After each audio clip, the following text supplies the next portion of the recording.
Welcome back to Hero on the Couch. Our guest today is the Queen of Arendelle, whose story taught millions that true strength lies not in suppressing fear, but in facing it. Please welcome Queen Elsa. Thank you, Doctor. It's important for me to be here, to show my people and my sister that I am taking responsibility for my past actions and ensuring my stability. Stability is a key word, Elsa. Let's start with the central instruction that defined your childhood. Conceal, don't feel. This was a directive from your parents, born of fear, that essentially taught you to dissociate from your own emotional life. You were told that your emotions were dangerous. How did that injunction, the belief that your very essence was a threat, shape your identity? It taught me discipline. I learned that my power required absolute control. I spent years in my room refining that control, ensuring I never hurt Anna again. That was the singular focus. Safety was paramount. Safety, yes, but that process created severe childhood isolation trauma.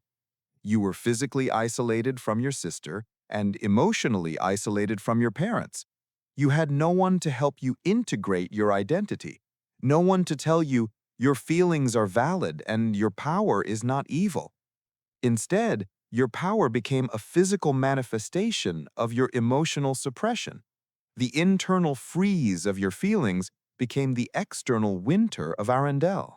I realize now that the cold I projected was fear. My fear that I was a monster. The longer I suppressed the emotions, the colder the world became.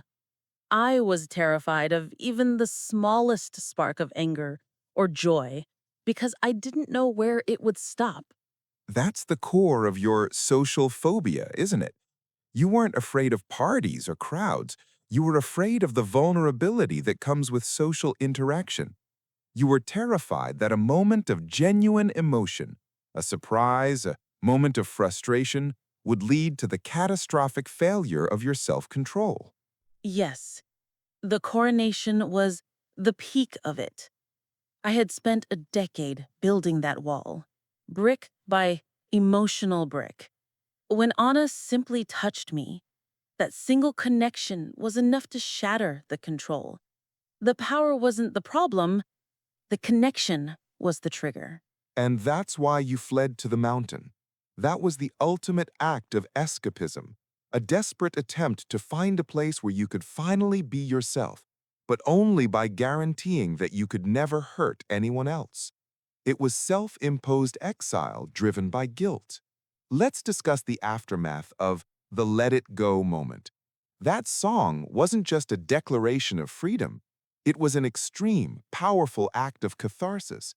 It was the moment you finally allowed the suppressed emotions to erupt. But even in that freedom, there was an element of isolation. You built a castle where you were the only occupant. Do you believe that true strength lies in being alone or in allowing others to see your vulnerability? I believed I was protecting Anna by being alone. I believed I was protecting everyone. It was the only way to guarantee safety. I now know that true strength is in accepting all parts of myself, even the parts that are chaotic or powerful, and allowing others to help manage that chaos. Anna taught me that. Anna became the antidote to your trauma. She never gave up on the person behind the ice. You were locked into a cycle where your fear dictated your power, which in turn fueled your guilt and isolation. Anna's unconditional love was the only force capable of breaking that cycle, essentially treating your dissociation and social anxiety by simply refusing to retreat. Her sacrifice was the moment everything changed. When she froze, I realized that my attempts to keep her safe were the very thing that put her in danger. My fear was the real villain, not my magic. And that brings us to the core issue. Is your power still a burden, or has it become an integrated part of your identity? You spent decades trying to suppress it. Now you embrace it. How do you maintain that balance without slipping back into the fear of harming others? By staying open, by accepting that my feelings are not facts, and that even if I make a mistake, I have a support system. I choose to live in the present, not in the memory of the past mistake. And I remind myself daily that love is the ultimate counterbalance to fear. My true role is not to control the ice, but to use it to protect, guided by love. That is the sign of true psychological healing, Elsa. Moving from a life dictated by avoidance and fear to one defined by acceptance and connection. Your journey demonstrates that healing trauma isn't about eliminating the danger.